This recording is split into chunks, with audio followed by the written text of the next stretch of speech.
Welcome to JD Edwards, PeopleSoft, Oracle, Foundations Training, Fundamentals Training. We're going to be going over the basics of navigation today. And I am your host. My name is Todd Loisel.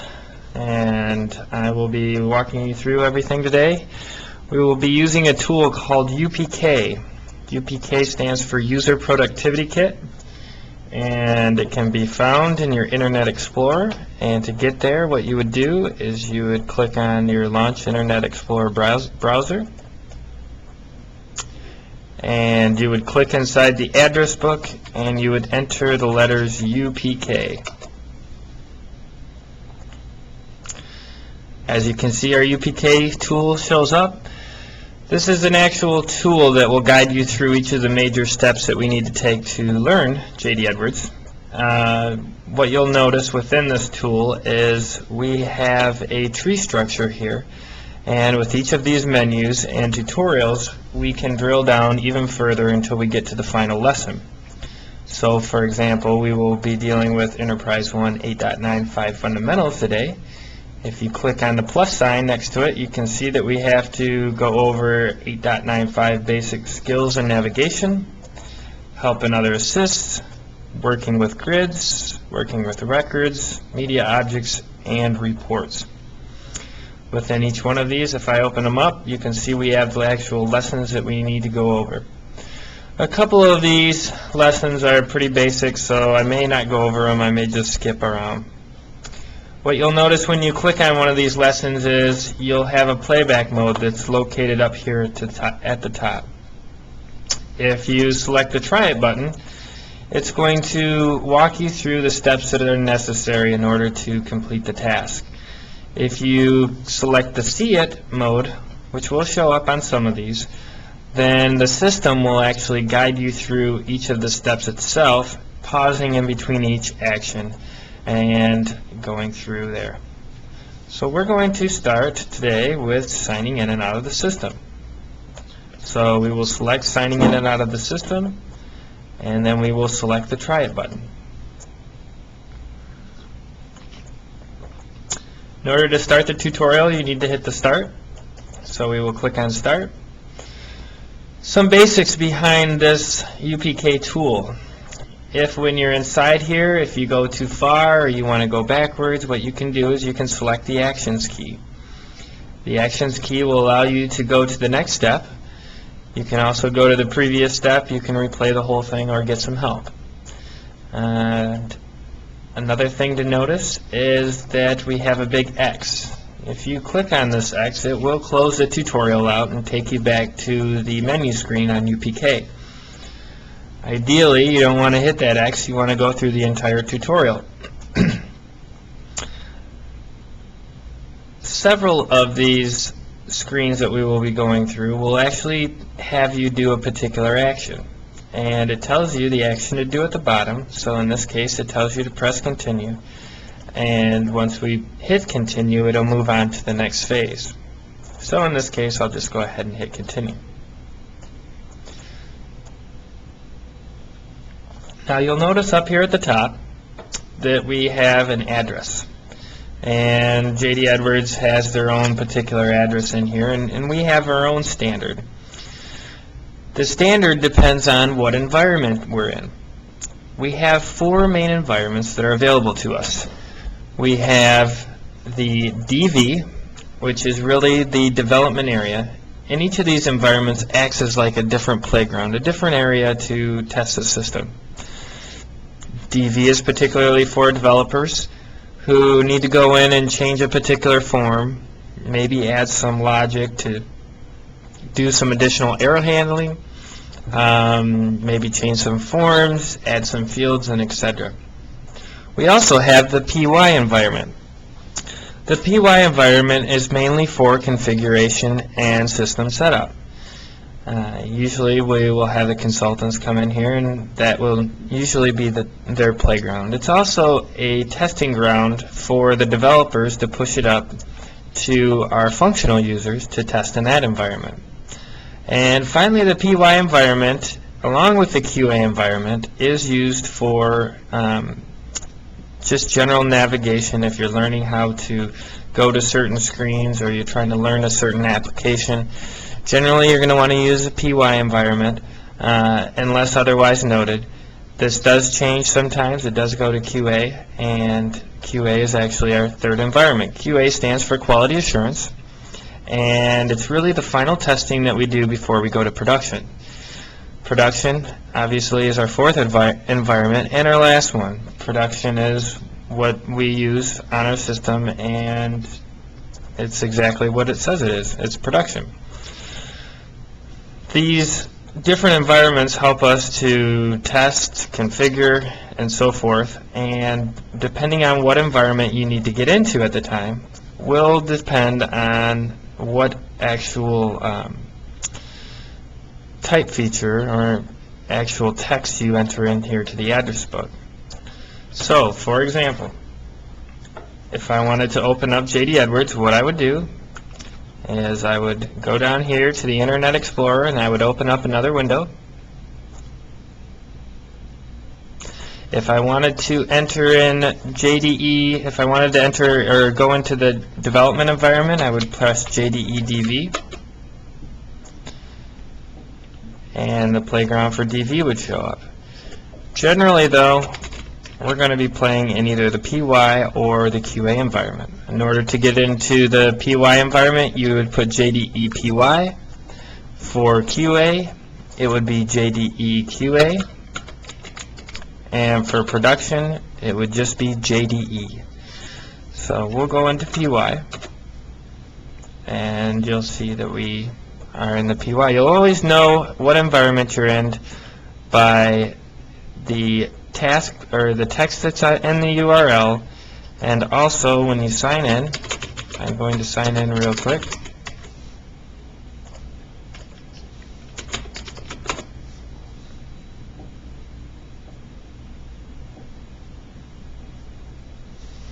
You'll also know what environment you're in by the text that's up here at the top. So as you can see here, it says PY. If you were in production, it would say PD.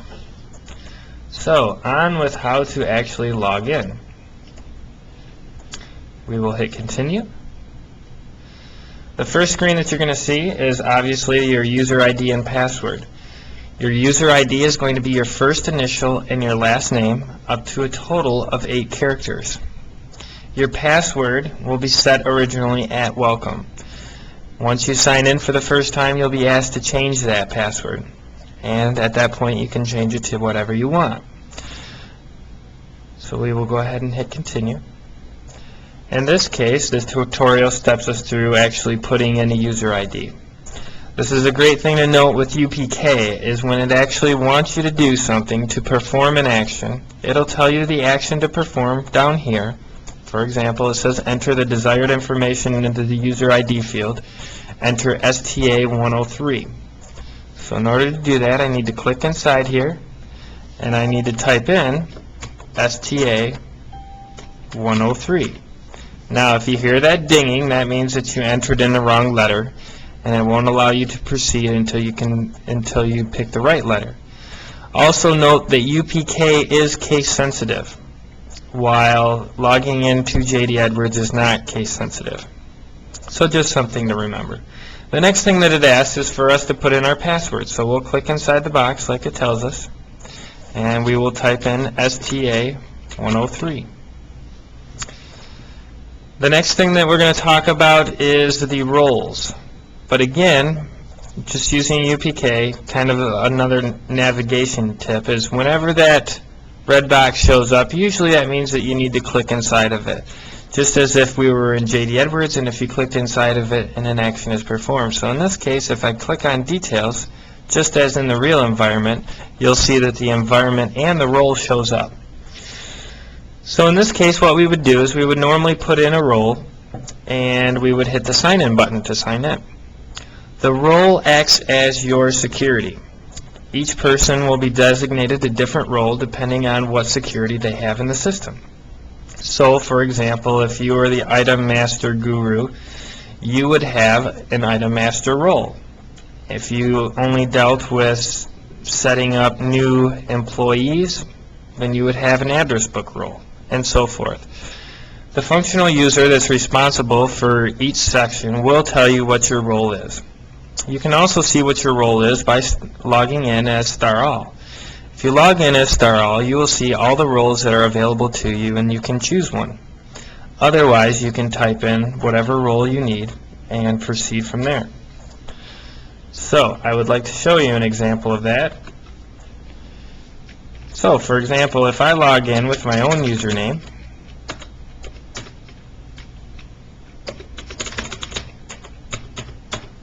and I log in as the *all role, you will see here that I have several different roles that I can choose from. I have a Purge 10 role, an OW Dev role.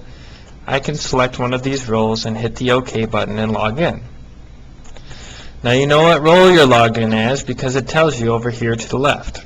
It says OW Dev. Now, for example, if I knew my role, I could also log in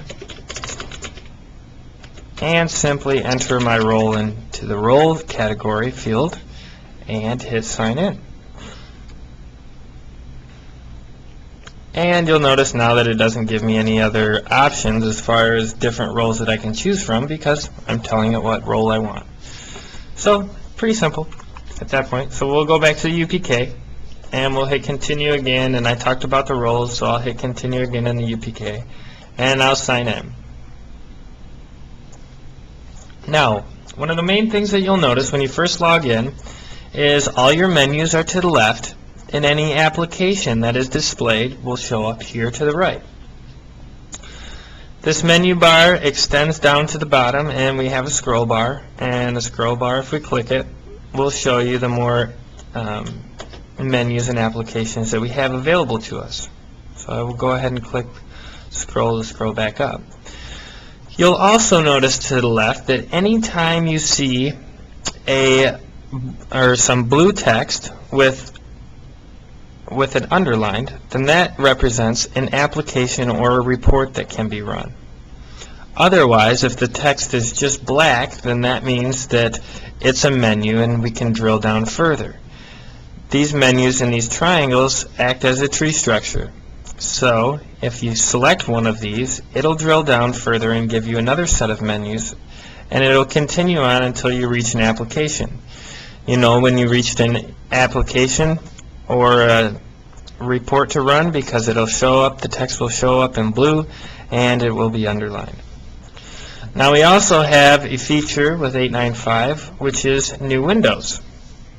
If, for example, we wanted to open up multiple applications and multiple windows, we could do that by selecting the new window.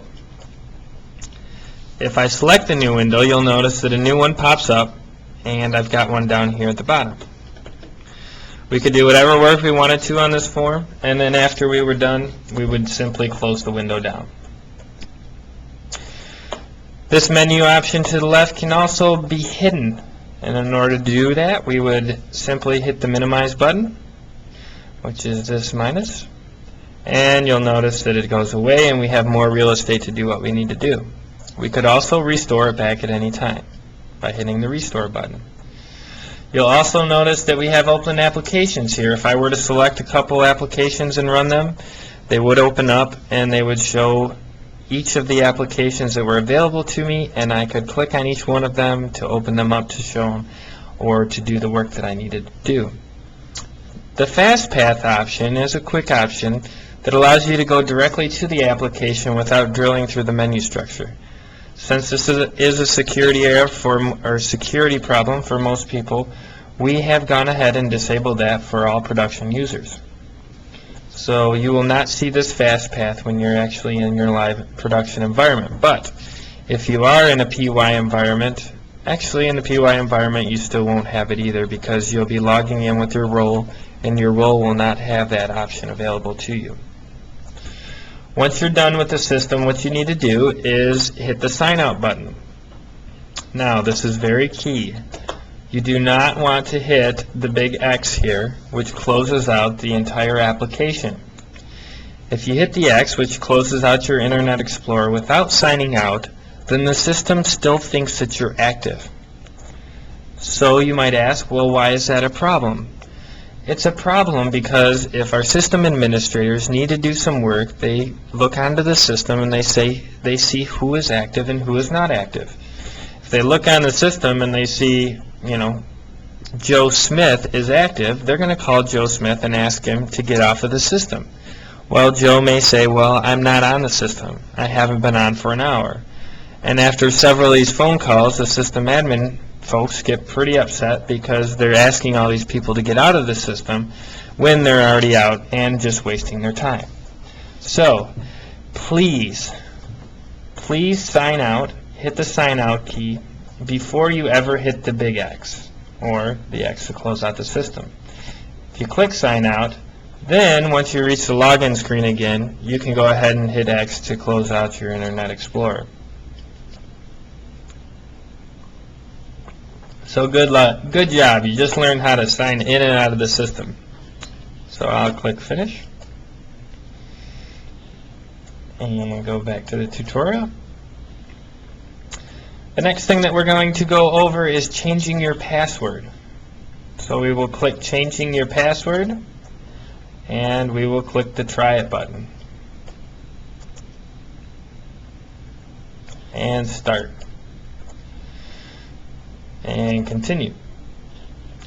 In order to change your password, what you want to do is you want to go to My System Options, which is down here in the bottom. So we will click the scroll bar and we will select the My System Options link.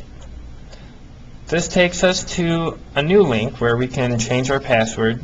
We can view submitted jobs, view the local output, change our default printers, and etc. What we're going to focus on this tutorial is actually changing your password. So we're going to hit continue, and then we're going to click changing your password, or change your password. The first thing that it asks for you to do is to put in your old password. So in order to do that, we will go ahead and click inside, and we will put in the old password of welcome3, and hit the tab. The tab will actually move you from one field to the next without using your mouse. If you would like to use your mouse to click in between each field, you can also do that, but sometimes it's easier just to hit the tab key to move to the next field.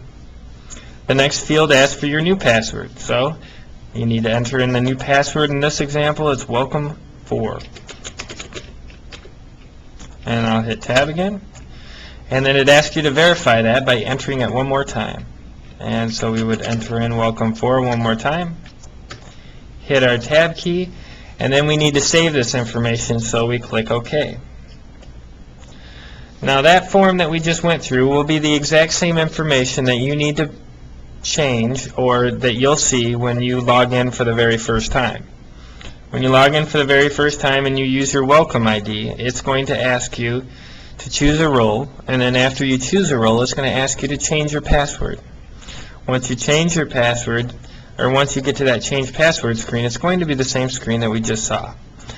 If you want to go back and change it at another time, this is exactly where you would do it, in the My System Options. So I would hit OK and continue, and always sign out without hitting the X. And then at this point, if we wanted to hit the X, we could. So good job. Now you can change your password. The next thing that we're going to talk about is exploring the interface. So I will click exploring the interface and the try it button and start. Now I've already talked about this before, but to the left we have our menus, or we have our applications that we can run. The first application that's available to us is the submitted jobs. In this case, you can run your reports, and you can do, well, this is what you can run your reports. So if you need to run reports, this is the application that you'd go to. In other instances, though, if you don't know the report name, you may have to drill down in your menu structure to get to the right application or the right report that you can run. So it's just to let you know, if you already know your report, you can go to submitted jobs and you can type in your report name and run the report, or you can drill down within the menu structure and run it from there. We will be going over this a little more later, so I will hit continue. The next application we have available to us is View Job Status. Once we run the report, depending on how we run it, most times we run it on the server. We need to go back out to the server in order to actually view the report. So this is the application where we would go out and we would actually review the report. I will hit continue and scroll down to the bottom. The My System options we've already talked about. This is where we can change our password and our default printer, etc. The next thing that we have is the My System profile. Generally, you don't go into My System profile because all the information that's in there is really already available to you. For example, your username, you know your username because obviously you had to log onto the system. Whatever you logged onto the system with, that's your username. Your environment will be located up here at the top, as we talked about before. In this case, the tutorial was done in QA, so QA shows up. And lastly, your login role will be available right here under the roles section. But if you want to go see it all consolidated, you can go into that application. The next application or feature that we have is the Work With Work Center or Work With Item Manager. And what this is really a emailing system. So for example, if you're familiar with Lotus Notes or Hotmail or Gmail, this is JD Edwards' own internal emailing system. Now at the time, right now, we are not using a lot of that Work Center as far as sending emails back and forth, but we are using it to track error messages, and some users may need to learn to go into that and to navigate around that. But for now, most of you do not. I will hit continue. Now we're going to step through a basic menu structure. In this case, we're going to drill down to the address book. So we will click on the first menu, and you'll notice that it opens up and it gives us several more menus underneath it. Like we talked about before, this is a tree structure, so it'll continue to keep opening until we finally get to an application. If we click on Foundation Systems, you'll see that we now have Address Book and Workflow Management and Tools available to us. If we click on Address Book and Daily Processing, we finally get to Applications. And again, you know that you have Applications because it'll be blue text with that is underlined. If we click on the Address Book application, you'll notice that it comes up here to the left and the form appears. You'll also notice that up at the top, the menu along with the actual form description will show up at the top. And if we were able to scroll back up here, you would see within the open applications that that address book is available to choose. In this case, we'll go ahead and hit continue.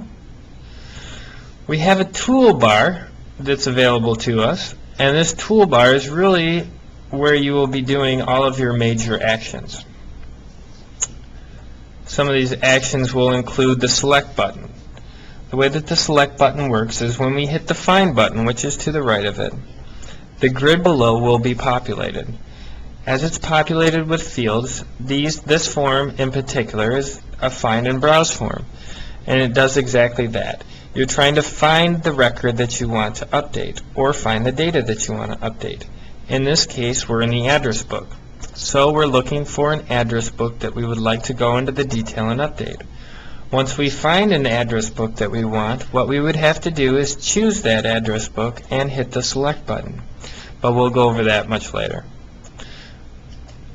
The next button that we have available to us is the find button. The find button will populate the grid below, and it also acts as a refresh button for the user. Anytime that we want to make any changes within our search criteria or our filter criteria, we want to hit find again in order to repopulate and refresh that screen. I will hit continue. The next three buttons that we have available to us are the add, the copy, and the delete. The add is simply that. If I want to add a new record, I select the add button and it takes me into the detail form and I enter in all the new information that's available. If I want to copy an existing record, I can do that too by hitting the copy button. And if I have a record that I don't like, I can go ahead and delete that out. When I hit the delete button, it's going to ask me, am I sure that I really want to do it? And at that point, you can either say OK or cancel. The next button that we have available to us is the close button. Now, depending on what form you're viewing, sometimes it shows up as a cancel button. What this will do is actually close or cancel the form, and it'll make this form disappear. The next set of exits that we have are row exits. Row exits are tied particularly to the grid row record, which is down here, that will be displayed. And what this is, it's additional applications, calendars, calculators, etc. that are tied to the primary record. So for example, in this case we're dealing with address books, and if we were to click the Find button and go into a row exit, we would actually be able to go into additional information, which in this case may be phones or bank information or so forth. We also have a Tools button that's available to us. If we click on the Tools button, you'll see that we can do several things. One thing that we can do is export any of the data that's in here into a grid format, or any of the information in the grid format to Excel. We could also export it into a Word document. We will be going over that training later, but this this Tools option is available on any form.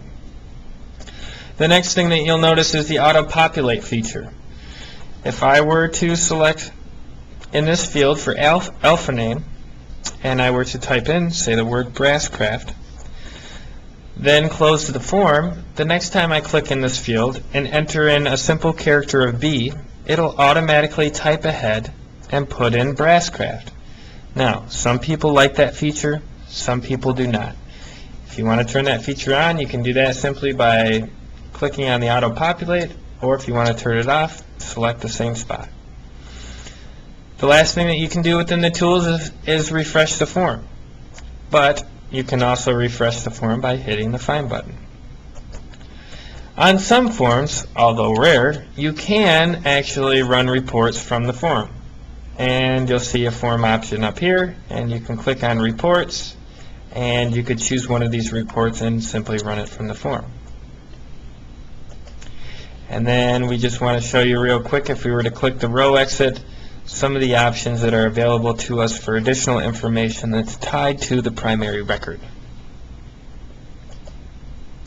So in this case, what we will do is we will close and hit continue, always sign out, never hit the X, and you're finished. Now you know what the general interface looks like. The next thing that we're going to go over is navigating in the system. So I would choose navigating in the system and select the Try It button and select Start. What you'll notice here is, in order to go through navigating or go through this section, what we're going to do is we're going to navigate back to the address book application. So to reinforce the lessons that we've already learned, what we will do is select JD Edwards menus, Foundation Systems, Address Book, scroll down, Daily Processing, until we finally reach Address Book Revisions, and we will select that and open up Address Book Revisions. So here's our typical form. Now, if we select the Find key, you'll notice that the grid below is populated. You can see here we've got Howard's name and several others, and we're searching under vendors. If I hit continue, this line right here is called the QBE line. This line acts as additional filtering, as does this information up here. This filtering can become extremely useful when dealing with lots of records. So, for example, if we're looking up an address book, we may have over 30,000 address books that are available to us. Well, if we hit the Find key, we're going to, only get the first 10 records, but we're going to continue to search through 30,000, which will take forever. So, we have a way of filtering that out. If, for example, I wanted Apex Forwarding to show up, in this box right here, which stands for Query by Example, I would put in 1073 and hit the Find button, and just that record would now be displayed, and then I could work with that record.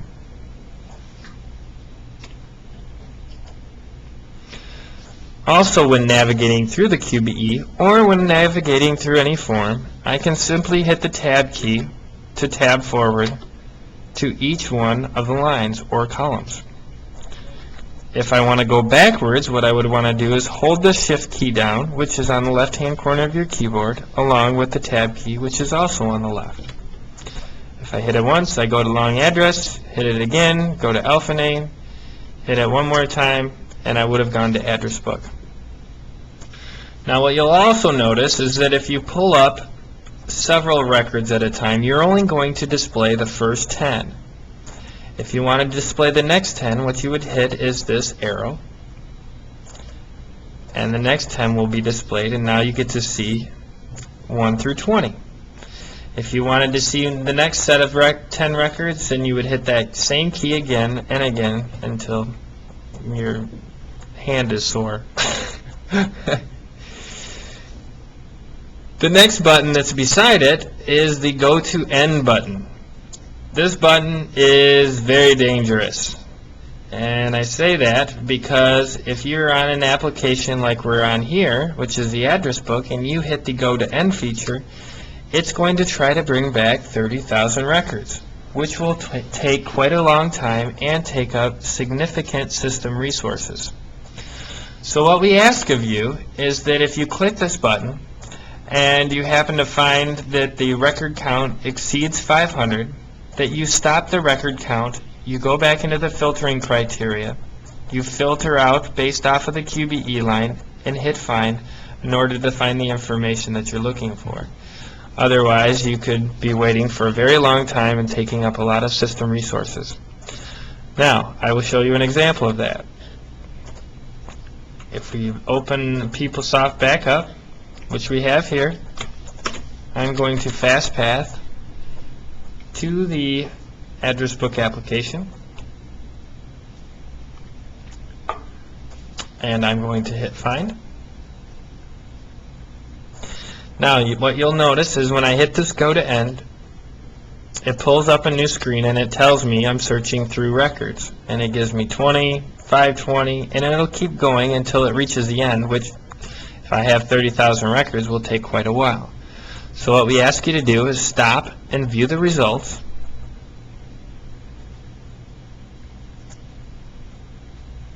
and then go into one of the QBE lines and filter out. So for example, if I was looking for BCCF, I could put in 13838 and hit the Find button to refresh my form, and now I have my record. From there I can continue.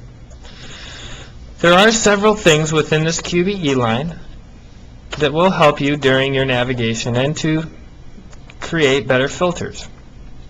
And the first thing is the greater than symbol. If you hold down the Shift key and the greater than symbol and a number, say for example 8, and hit the Find key, in order to make this look more readable, what we will do is we will search for all address books, and I can do that by entering the star or asterisk. And now you'll notice that all of my address book numbers are over 8. So for example, I have 11, 12, and so forth. I can also use the less than symbol for any numeric fields. If I hit the less than 8 and I click the Find button, you'll notice that I only get 1, 2, 3, 4, 5, 6, and 7.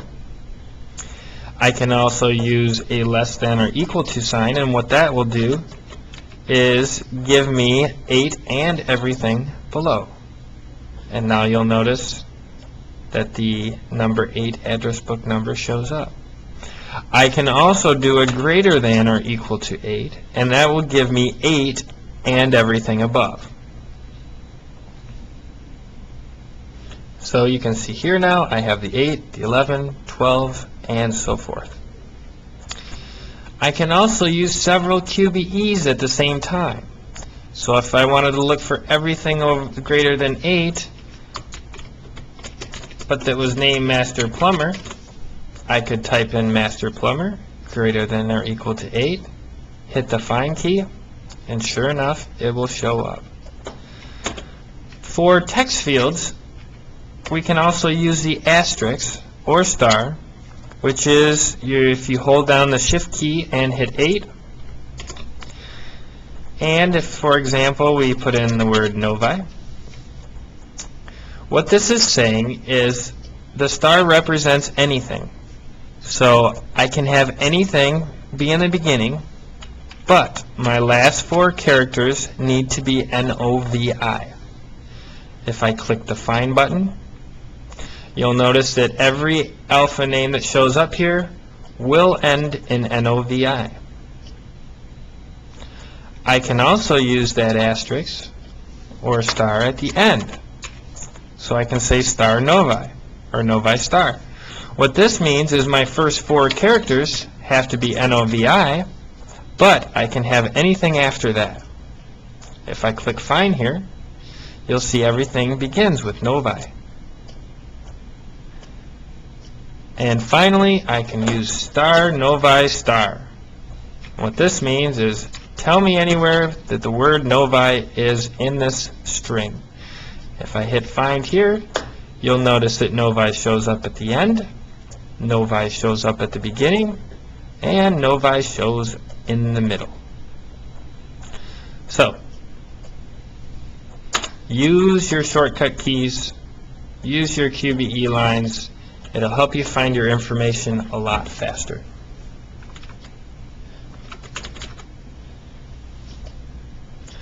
Once you find the record that you want to deal with, what you have to do is choose it first, and you choose it by clicking on the combo box next to it, and you would hit the select key or the select button. What this will do is it'll take you to a new form, which is the detail. And generally most applications act this way. You'll have a find and browse form in the beginning to find your primary record, and then you can update your primary record. In this case, we have address book, and so we're updating the detail for the address book. We can update any of the fields for the address book. You'll also notice that we have tabs that are up at the top. Tabs are not required on every single form, but you'll see them quite a bit. And there are additional fields on every single tab. So for example here, it's kind of hard to see where this is, but we have alpha name, long address, tax ID, and etc. If we click on the mailing tab, we get a whole new set of fields that we can update, which is the mailing name, the address line, the city, the state, etc. In this case, we'll go ahead and hit the cancel button, and to close out the application we would hit close. Again, to sign out, and we're finished with this tutorial. Now to go back with some of the, as a little review, what I would like to do within the live application is I would like to open up something else. So for example, say I opened up my item master, and just show you what it will look like with the open applications. Now if we look up here at the top, you'll notice that I have both work with address and work with item master. The form that's to my right here is the work with item master. If I wanted to change that, I would simply click on the work with address, and I would go back to the address book. Meanwhile, the item master browse is still open and available to me. If I wanted to see these on 2 different windows, I could open up a new one, and I could immediately choose one that I already had open. So for example, the address book, actually the item master, and if I wanted to go back and forth between the 2, I could. If I wanted to open up another application, say for example base price revisions, I could do that, and you'll also notice that my open applications are displayed here. At any time I can close this window, and if your open application doesn't show up because you're using multiple windows, you can always hit the refresh button to make it be displayed. If I need more real estate on this particular one, actually a good one is Item Master. If I need some more real estate to see all the information that's located on this, what I can do is hit the minus button, and you can see now that I can see a lot more fields at one time, and I'm not bothered with that menu. If I want to restore it, I simply click on the Restore button, and I'm back to where I was at. I will pause at this time and take a break. Okay, we're back. I know, probably if you're listening to this, it was about not even a second of a break for you, but for me it was a good break. So, let's get back to business here, and we will go back to our User Productivity Kit, and we will click on Help and Other Assists, and we will click on Using the Online Help. We go ahead and we click the Try It button.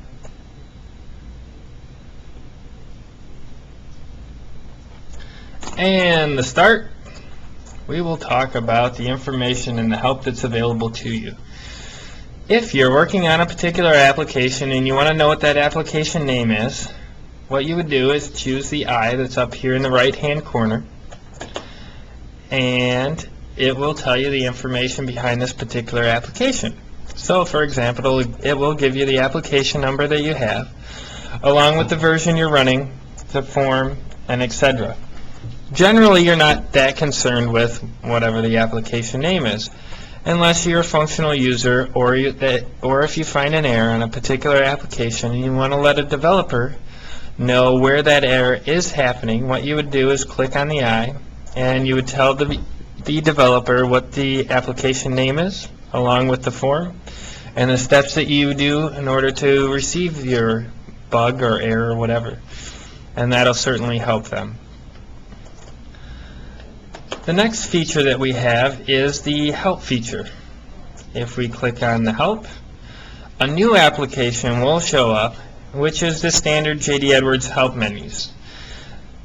This Help feature has a ton of information in it. It has information on the Item Master or on the address book, just about every major application that's within JD Edwards. But what you need to know is this is standard JD Edwards. This Help feature is for standard JD Edwards.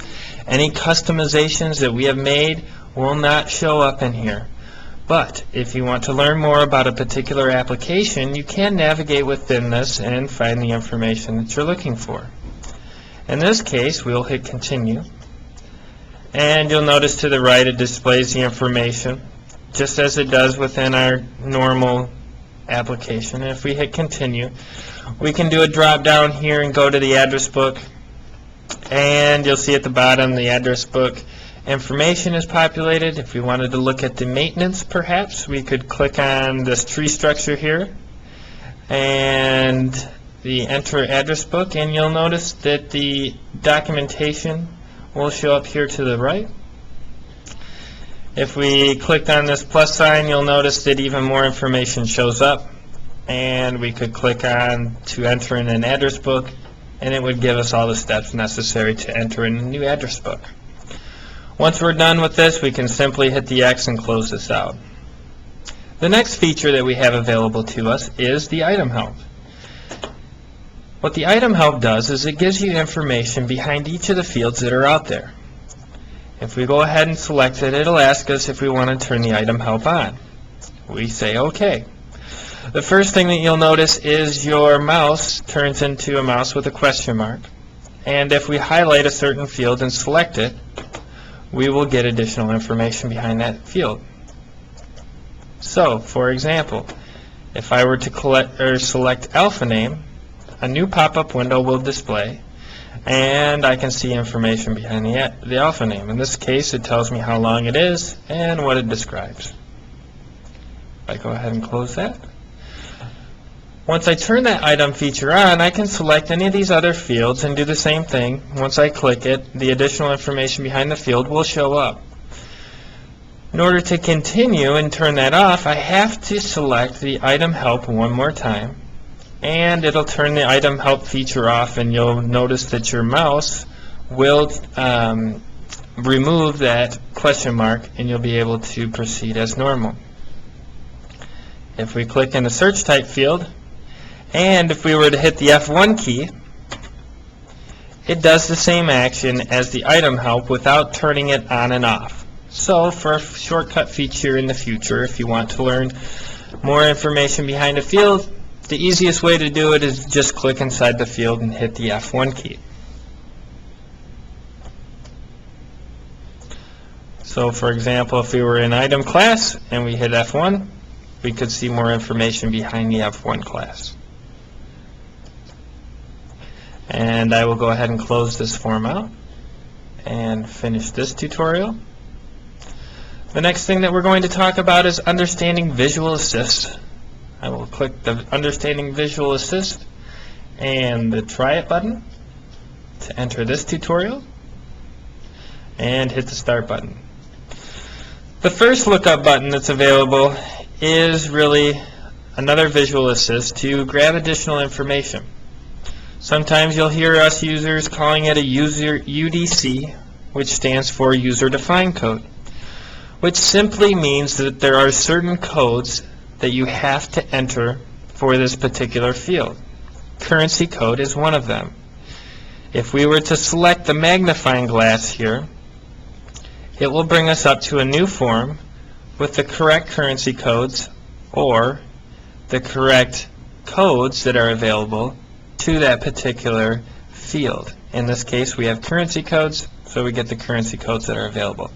You can see here that we have CAD for Canada, we would have USD for United States. Once we find whatever code we want, we would simply select it or choose the record and hit the select button. The next visual assist that we have is the calendar. If you click inside of a date field, you'll notice that a number 31 shows up with an icon next to it. This represents a calendar. With this calendar, you can simply choose whatever day you want, and it'll take that date and bring it back into the field. If we wanted to move 1 month over, we would hit this icon. If we wanted to move a year over, we would hit this icon. And vice versa, if we wanted to go back a month, we would hit this icon.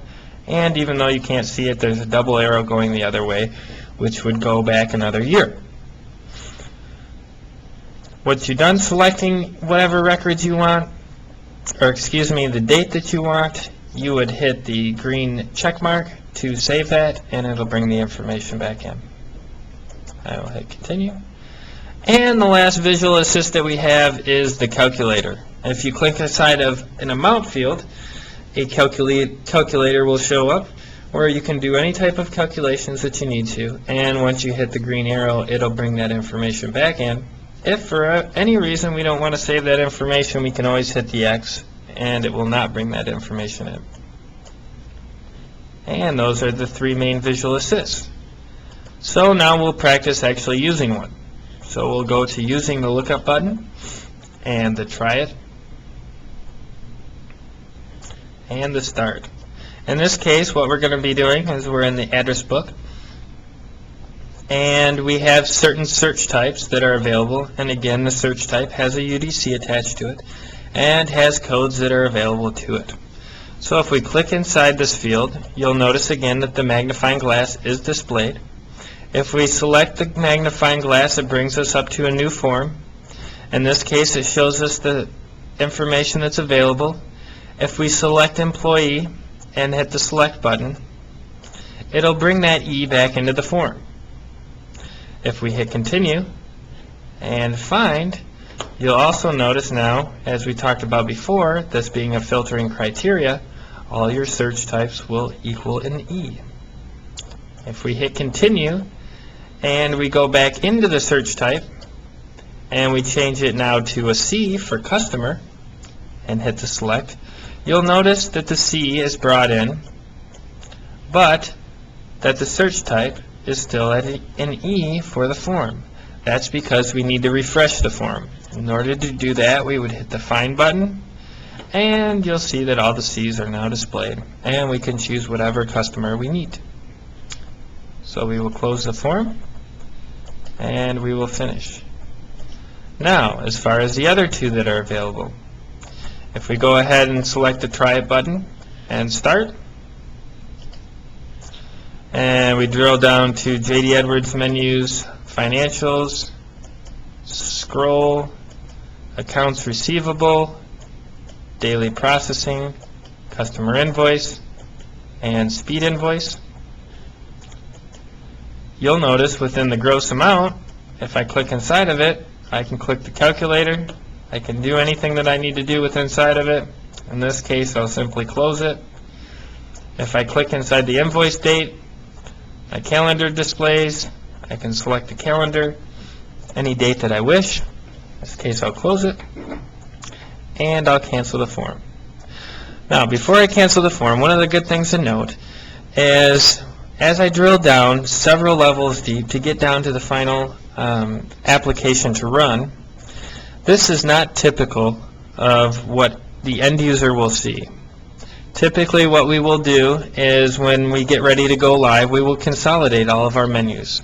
And when we consolidate them, you'll usually only go like 1 or 2 levels deep.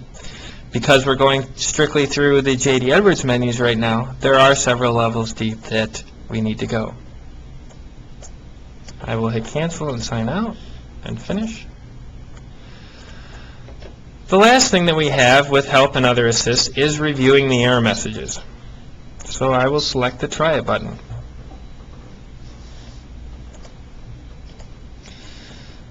The first thing that you'll notice is if I do a wrong action, for example, if I were to hit the select button without ever finding a record, I will get an error message. This error message will be displayed up at the top, and it also has a drop-down list with additional information. If I click on this red triangle, you can see the information in the error that's provided. It'll tell you exactly what's wrong with it, no grid was selected, and it will tell you how to resolve your issue. Select a grid record and try your request again.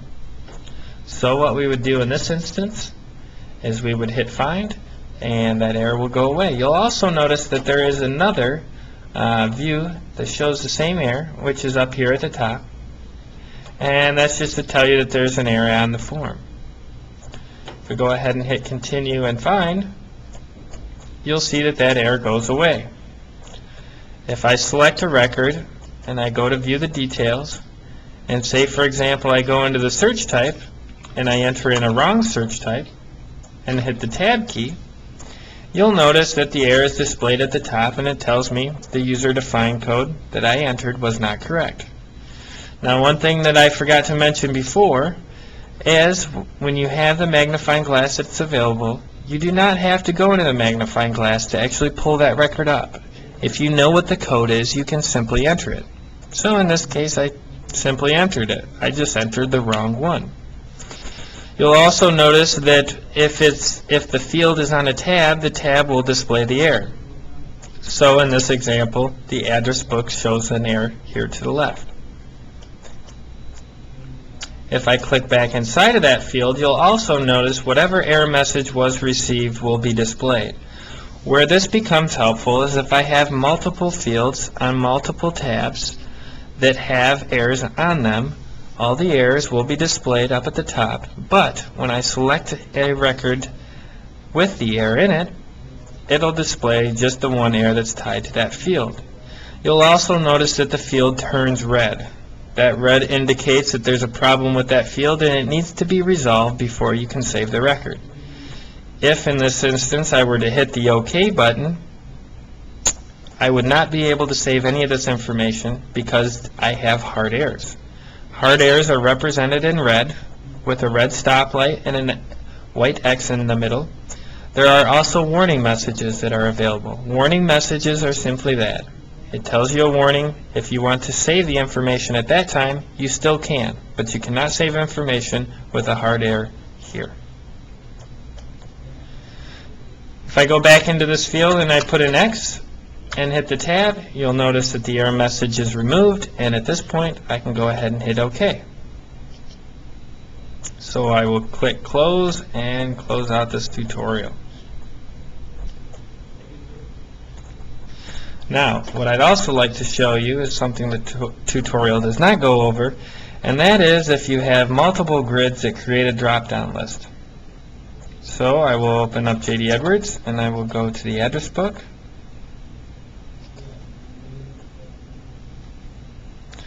And let's see if I can find a record out here that I've been playing around with.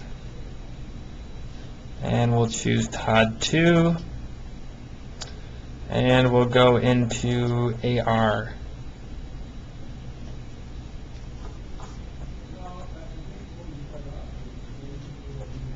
In this case, I immediately get a warning, but I'm not that concerned about it.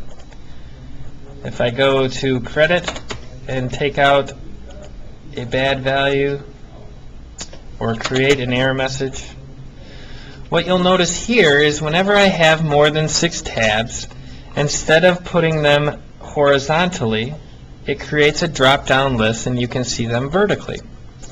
What you'll also notice is that if you receive an error message, the Select tab will show you the red stoplight with the X in between it.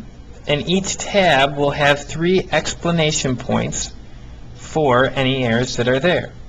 So, for example, on this 2 credit, I have an error. I also have one on the 3rd form, but I do not have one on the 4th or the 1st. If I go to the 2nd tab, and I go and I actually find the correct user-defined code for this field, and pull it back in, you'll notice that the error is gone and the explanation points are gone. If I do the same thing for the collection and choose a good user-defined code, all of those error messages are gone, and my hard errors are gone, and all I'm left with are warning messages. Warning messages, like I said, are simply that. They just warn you about what's going on, and you can still hit OK to save the record.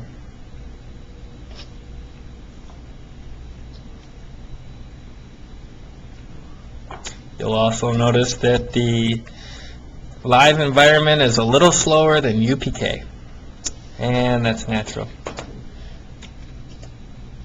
So the next thing that we're going to talk about is working with grids. As we talked about before, we have columns that are listed here, and we have rows.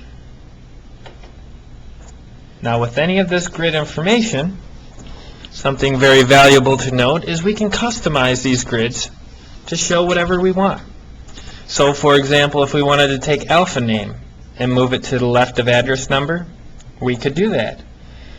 If we don't use text ID and we wanted to erase it, we could simply take it off of our customized grid. Now in this particular case, working with addresses, we don't have a lot of columns here, so it's not that big of a concern.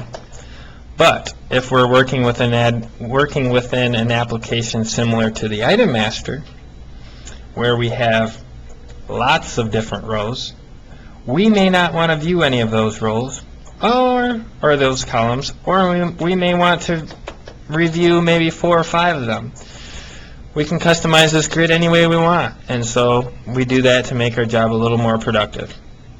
We can also change the colors of the text and the colors of the column. We can also bold our text or italicize it and do several things. So how do we do that? Within UPK, you can see that we have a tutorial here called Creating New Grid Formats. If we hit the Try It button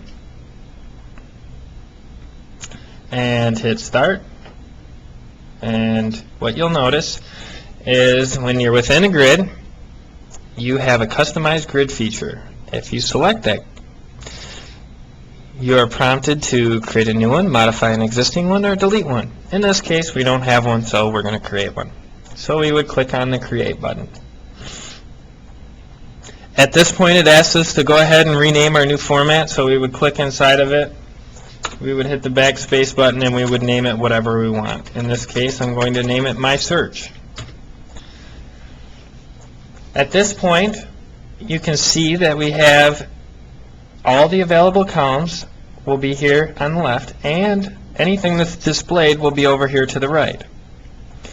We can go ahead and move these columns in and out of the display. So for example, if we didn't want to see tax ID, we could simply choose tax ID and remove it from our display. Now if we were to save our information and go back to the grid, you would notice that the tax ID is no longer there.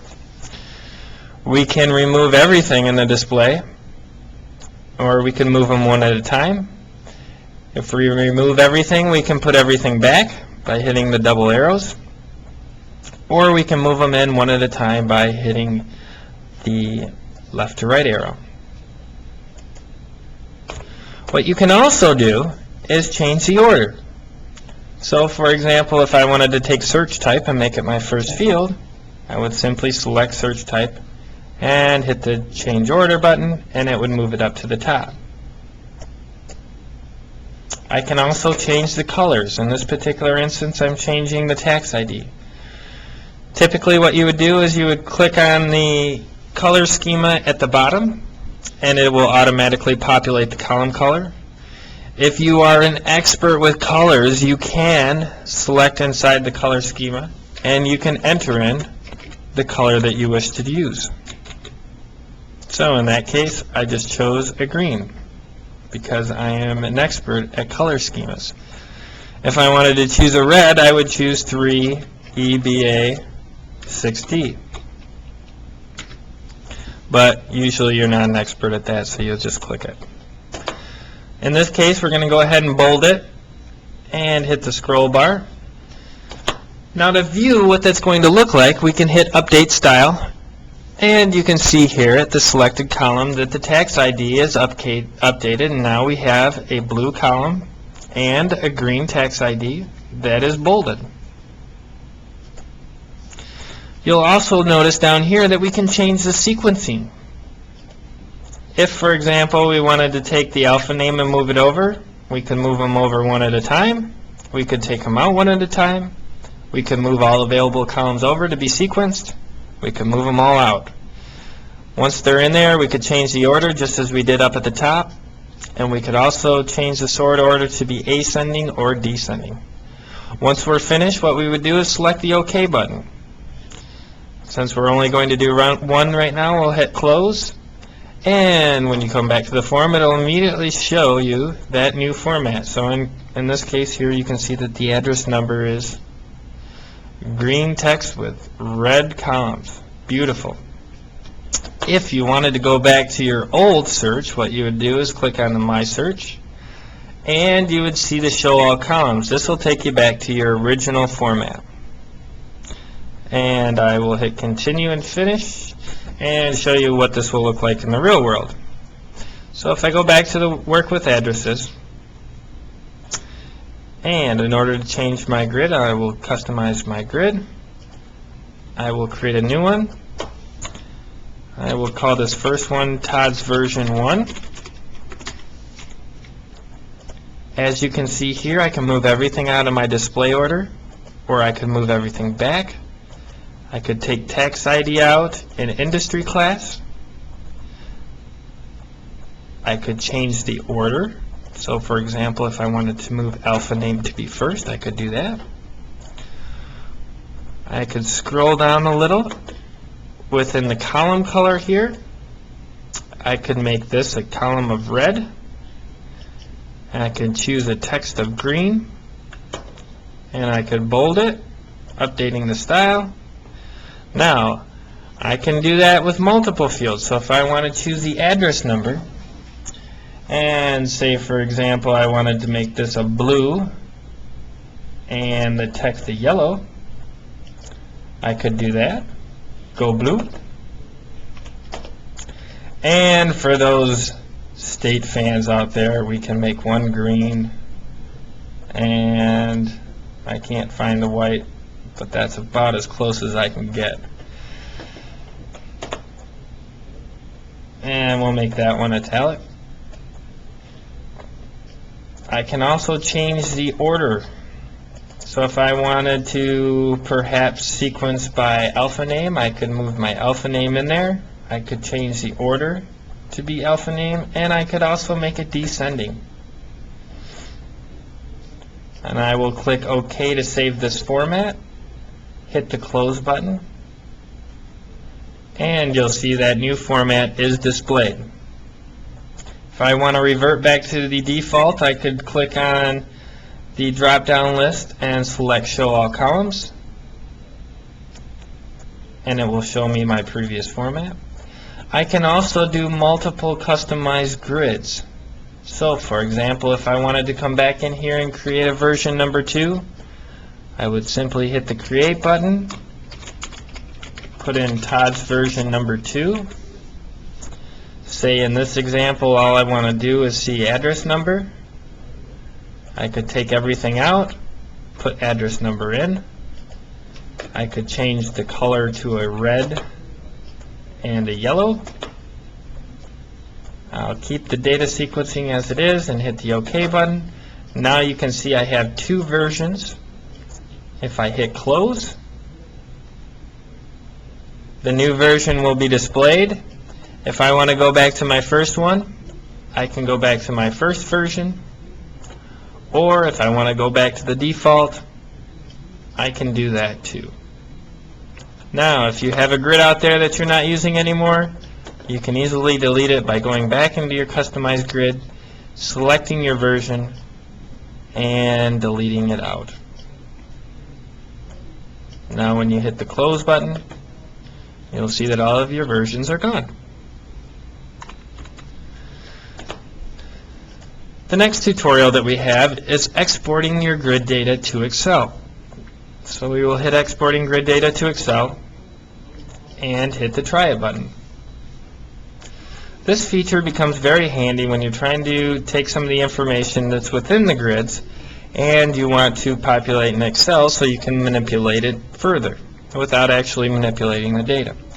What you would do is on a particular grid, you would go up to the Tools menu and you would select Export Grid Data.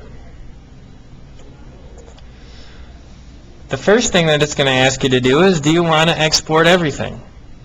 Typically you do, but there are some times where you just want to do a subset of that data. In this case, if we hit Continue, you'll also notice that we can export to Excel, or we can export to Word, or a CSV file, but normally you won't do a CSV file. If we uncheck the Export All feature, what it asks us to do is to tell the program what our starting column and row is and what our ending fields are. To do that, we would simply select a field that we want to start off with. In this case, we'll start off with A1. You'll notice that the starting cell is populated with an A and the row of a 1. The next thing we want to do is to tell it where it's going to end. So in this case, we'll do search type with column and row E9. If we do that, you'll see that the ending cell is populated with an E and a 9. And you would hit Continue, and what would happen is the program would run. It would pull up Excel and populate it with the fields that we asked it to.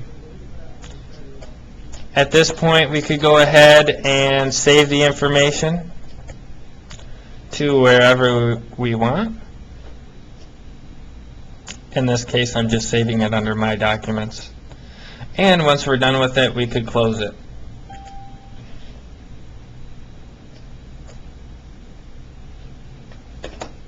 So, pretty simple. The next tutorial that we have is adding primary records. So we will go into Adding Primary Records. We will hit the Try It and Start. And what we're going to do in this case is we're going to actually add a new customer. So we will hit the Add button. And in the alpha name, what we would do is put in our information. So in this case, we're adding a new address book of customer of Rough Road Tires. So I would type in Rough Road Tires. And at this point, I can either tab down to these fields, or I can select inside of it and type. Now I know that my customer, that C stands for customer, so I simply put in a C. In this case, I'm not going to put in a business unit, so I'll just go into mailing, And you'll notice here that I have a mailing name, an alpha name, etc. In this case, the mailing name is automatically going to get populated, so I will skip it. Inside the address line 1, I will put 185 Brighton Road. Then I will go to the city field and put in Anchorage. I will click in the state and put in AK for Alaska. Put in an Alaskan code of 10101. And then I would select the OK button to save my data. If I have any errors, it will stop and give me the errors that I need to resolve before I hit the OK, and then I have to resolve those errors before I can actually save the record. I will hit OK to save the record. Now on some applications, and this is a good example, if I'm doing an add of the primary record, there may be some supplemental applications that also need to be populated. In this case, I'm putting in a new customer address book, so it asked me to put in some extra customer master information. So in this case, I will go to payment terms, and we'll put in our payment term value. You'll also notice that your customer number is your address number. We will hit OK to save the information, and it'll take us back to our original ad. The way that this form works is it allows you to put in multiple addresses at one time, so it will always show you your previously assigned address number. Some applications work this way. Other applications will only allow you to add one record at a time, and it'll take you back to the find and browse form that you started off with. In this case, we'll go ahead and write down our 34681 and hit continue. And to find that record, what we would want to do within the address book is we would want to put in that 34681 and hit the find button, and sure enough, there's Rough Road Tires. So since we put that new record in there, we'll go ahead and hit the close button. And that's how you add a new record. Now we also may want to add secondary records. Secondary records are really additional information that's tied to the first record. So in our example of Rough Road Tires, we'll go ahead and select this, go back into the detail, and then take a form exit to phones. Now a good thing to notice is that the additional applications that show up on your detail area will show up as a form exit. When you're on a find and browse form, the first form that we were on, they show up as row exits. You will also notice that sometimes on your find and browse form that you have form exits. These go to completely different applications that aren't necessarily tied to the primary record. So in this case, we'll go ahead and select phones. We will enter in a secondary information of the phone number. So we will click 907-555-2222. We will click in phone type to find a good phone type that we can use. In this case, blank equals a business. And we click OK to save the record. And OK one more time to save the record.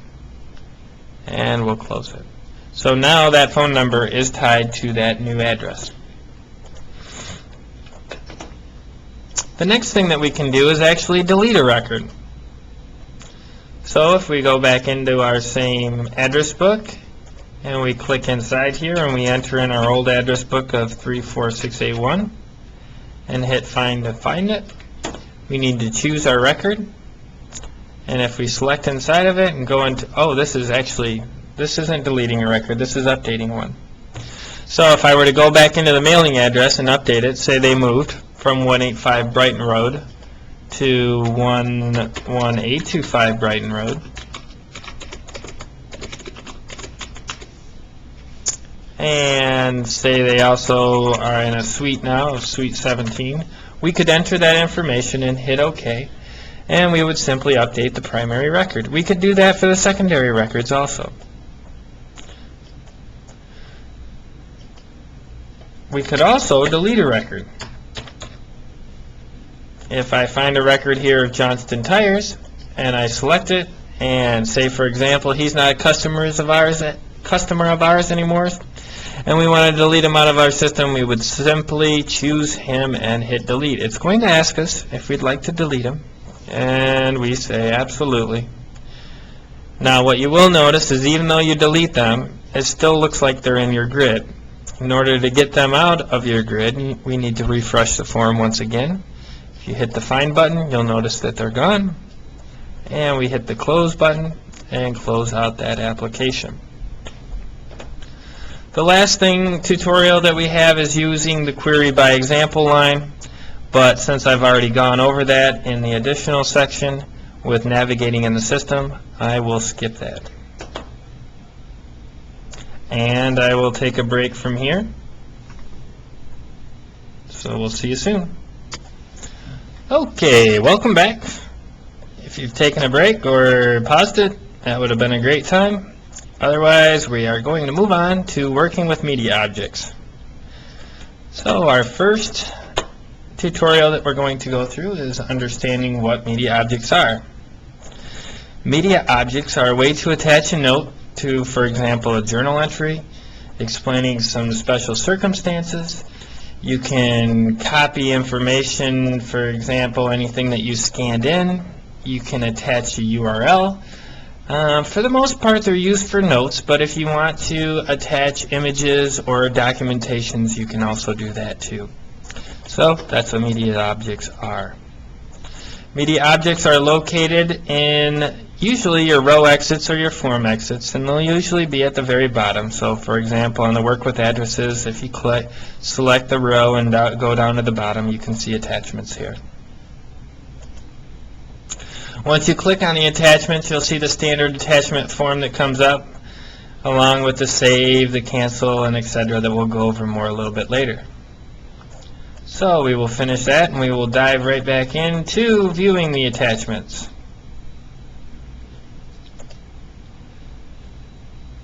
In order to view an attachment, in this case, we'll go ahead and just find ourselves a record here.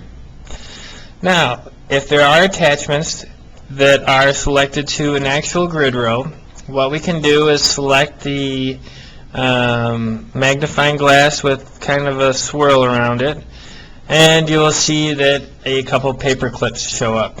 If a paper clip shows up, that means that there's an attachment behind this particular record. If we select that attachment, it brings us into the attachment that's available to us. In this case, we can't update it, so we'll hit cancel. And we'll close this. The next thing we have is actually adding a new attachment. So in order to add a new attachment, in this case, we'll go ahead and we'll find an existing alpha name that starts with a C. We'll take a corporation. And what we need to do is we need to choose our record and take a row exit to attachments. At this point, if we want to add text, we could add a text. And in the inside of this text, we would type in whatever we need to. In this case, we will say apply a 10% discount to purchases over $5,000. We can also change the appearance of each one of these tabs. I call these tabs, but you can call them whatever you want. There are multiple attachments. So if I wanted to put in, say, 3 text attachments, I could do that. If I wanted to add in a couple extra image attachments, I could do that. I can also rename these. If I click inside of it and I put 10% discount, then they can know the type of text attachment that I'm trying to put in. In this case, once I'm done, I would hit the Save button to save everything, and you'll notice that the paperclip icon automatically displays. If I click that paperclip icon, I can get back into my attachment, and in this case, I'll just hit Cancel. And Close. And Finish. The next thing is attaching scanned images to records. So I will click the Try It button and start. In this same case, I'm going to find a address book that already exists. I'll select Global Enterprises and take a row exit to Attachments. In this case, if I wanted to put in an image, I could select Image, and if it was already out here on the system, I could select Miscellaneous and Consulting Agreement, and I hit Add, and it'll automatically bring it in. Now this is if a image or attachment is actually on our server. So I will hit Save and Close. But if the image is on your PC, what you would want to do is you would want to take a row exit to Attachments, and you would want to select OLE. If it asks you to install something, go ahead and install it. And you would say Create From, and you could pick wherever you want to create it from. In this case, we'll just find something out here called Menu Go Live. I will open it up and select OK. And it will bring the document into the control area. If I actually click it, it should come up. Perhaps my software is not actually up to date. So in this case, what would happen is the actual document would be displayed and shown. But unfortunately, my example is not very good. So I'm going to have to just leave it the way it is because I can't go back and change the way that I'm recording this. So just imagine that what you saw did not happen. But those are the steps that you would need to take. You'd have to click on OLE, and you would have to browse to find the text document, or it could be a Microsoft document or Excel document. You would select it, bring it into the object, and then anybody at that point could go in and review it at that time. Moving on to the next and last set of tutorials is understanding reports. So we will click on Understanding Reports and the Try It button and start. Typically, you can run reports for several different reasons. Say you need a list of customer contact information for a particular reason, or you need a list of employees or telephone numbers. We may have a report out there that's already ready to run, and so we can run that report and view the results, and so that's why we have them. When you run a report, you actually have to choose a report version that you want. You have to select and sort the data. You can control the search criteria, the sequence data for print. You can review the errors. You can save the reports to your PC, or you can delete the reports after printing them. What you'll notice when you run these is you have an option sometimes to, or actually all the time, to change the data selection or the data sequencing. You'll also notice that some applications have processing options to them, or some reports do. As you run these, if a processing option pops up, fill it in accordingly and save it. And so in the next lesson, we're going to learn how to actually run the reports. So we'll click on View Submitted Reports, or actually running a report, and we will click Try It. So I will click Start. What I will do is navigate down to an actual report that's available. So I'm going into the address book and going into the report called Reports by Address. If I click on that, you'll notice that the batch application name is displayed up here, R014021. Later we'll learn that if we have this memorized, we can simply open up this application through one of our exits above and type in that information and hit Find, and our versions will be displayed. In this example, what we're going to do is we're going to run the one line per address. So if we click the one line per address, and hit select. The first thing that we're going to do is change the data selection and the sequencing. So I select both of those and I hit submit. The first thing that's going to pop up then is my data selection. From here I have a left operand, which I have a drop-down list, and these are all the available fields that I can do data selection on.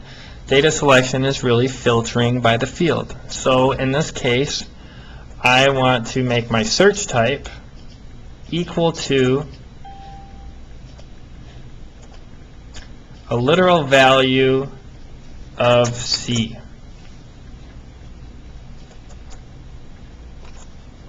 So what that will do is while the report runs, it'll only grab those records where the search type is equal to C. Again, C means the customers. We can choose the literal value like I just did, or we could type it in. In this case, I'll hit continue, OK to continue, but before I do that, actually, I would like to also tell you guys that you can put more than one data selection criteria up here. So, for example, if I wanted to make the alpha name equal to Brasscraft, I could do that at this point too, and I have an unlimited amount of fields that I can continue to do the data selection on. The next thing that I do when I hit the OK button is I can change the sequencing. In order to change the sequencing, the first thing that I need to do is click the Show All Columns, and it will show me all the columns that are available that I can actually sequence by. In this case, I'll choose Address Book, and I'll select the add, and it will add them over here to our sequence column. If I have a field here that I do not want to sequence by, what I would do is select that field and hit the delete key. I can also change the sort order from ascending to descending by simply selecting this icon, and I will hit continue and OK to proceed. The last thing that it's going to ask you to do is to change your printer selection, or to basically accept the one that's your default. At this point, you can hit OK, and if you do, it's going to send the information to the server, and your report is going to run on the server. Once it's done, you can review the reports on the server by going into a different application. If you want, you can send this report directly to the printer. And in order to do that, what you would do is click on the Document Setup tab here, and you would click on the Print Immediate flag that's available. In this case, we'll simply click OK. So, the report is running, it's on the server, and if we hit Form here and Submitted Jobs, this will take us to the report that ran. In this case, we want to view the report that ran, so we would simply select it, go to our row, and view the PDF. The PDF will come up. We'll have to make it a little bigger. And you'll notice that the sorting that we did and the data selection that we did will show up. You'll also notice that if we put in any data selection or we put in any sorting criteria, that none of that information actually shows up. All we get is the header, and that's about it. So we'll go ahead and we'll close this. One of the other things that you'll notice is when you run these, if the job is still running, you'll notice that the status will equal a P for processing or a W for wait. If the report happens to error out, the status will be an E for error. This screen does not automatically refresh itself. So what you have to do is, if you see that P there, click on the Find button, wait a couple seconds, click on the Find button, and it'll eventually show up as done. So we'll close that out, and we'll finish. And we'll go into View Submitted Jobs. Now we've already viewed the submitted jobs after running the report, so we'll actually skip that one. And I will just go through a test version right now. So again, I'll go back to that same application, which is under JD Edwards menus, Foundation Systems, Address Book, Periodic Processing, Reports by Address, and I will select my first version to run. Hit the, I won't change my sequencing in this time, I'll just change my data selection. So I will make my search type equal to a literal of C, so I can just get the customers. I will select OK. At this point, if I wanted to go and print it automatically, I would hit the Document Setup tab and the Print Immediate. But again, I don't want to print it immediate. I will select OK here, and immediately go into the form and submitted jobs so I can hopefully show you it processing. It's in a wait status, as you can see here. I hit find, and if I would have hit it a little faster, it would have gone into processing, but it didn't, and then it went into a D for done. What you'll also notice is you could get several of these that you ran that have the same job results that you were running before. So what you'll want to pay close attention to is the job date that you submitted it, and also the time, to make sure that you get the latest and greatest that you just did. In this case, we did the Q batch, and so I could go to row and view PDF to view the PDF, but we're going to go ahead and skip that for now. What you'll also notice is our batch application, which is R014021, can also be ran from the submitted jobs. So if I write this number down, R014021, and I go to submitted jobs, if I already know what my application name is, I can simply put in my batch application, hit find, and run it from here. This makes it a lot easier than drilling down through all these different records just to get to the one application. It's a lot simpler sometimes if you just hit submitted jobs and put the job in there that you want to run. But you'll also have to be careful, because you'll also want to choose the correct version that is displayed. Alright, so we will go back to here. You can copy or delete a version. We recommend not deleting any versions that are out here that have an JDE or have a Brasscraft BC number. You can go out here and create your own version. And so we're going to go ahead and run through one of those examples. And I will hit try it. And start. First thing that we're going to do is we're going to navigate back down to the reports and addresses. If I want to copy a version, what I would do is I would simply select a version that I want, and I would hit the copy button. Inside here, I could rename it. When you create a copy of an existing version, what you want to do is use the first initial and the last, and the first initial of your first name and the first initial of your last name. So if your name was Ann Brainerd, you would put AB, and then followed by a sequential number of 001. And then we'll go ahead and name this. We'll call it My Report Version. And we'll select OK. Now what will happen is if you create your own versions on the web, they will be web-only versions. So you can see here that it says a web-only version. Anything that a developer or functional manager creates will be a both web and non-web version. Anything that you create by yourself on the web will be a web-only version. Now, you might ask, why would I care?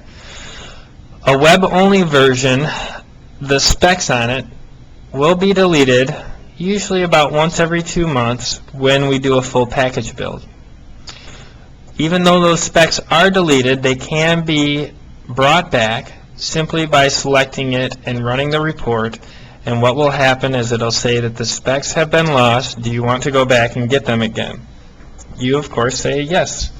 And we won't be able to go through that error message because we can't replicate it because we just did a full package build a little while ago. So, just to know in the future, you can create your own web versions, but those web versions the specifications on them may be deleted at one time, and you may be asked to select your OK button to bring those specifications back. We will hit continue, and in this case we will also delete it. Now, if we hit the delete button, it's going to ask you, are you sure you want to delete? You say OK, and you've deleted that out. We do not recommend deleting any XJDE, ZJDE, or BC versions. So we will close this and finish. The last thing that you may want to do is, if you run several reports, you may want to delete some of those reports that you previously had done.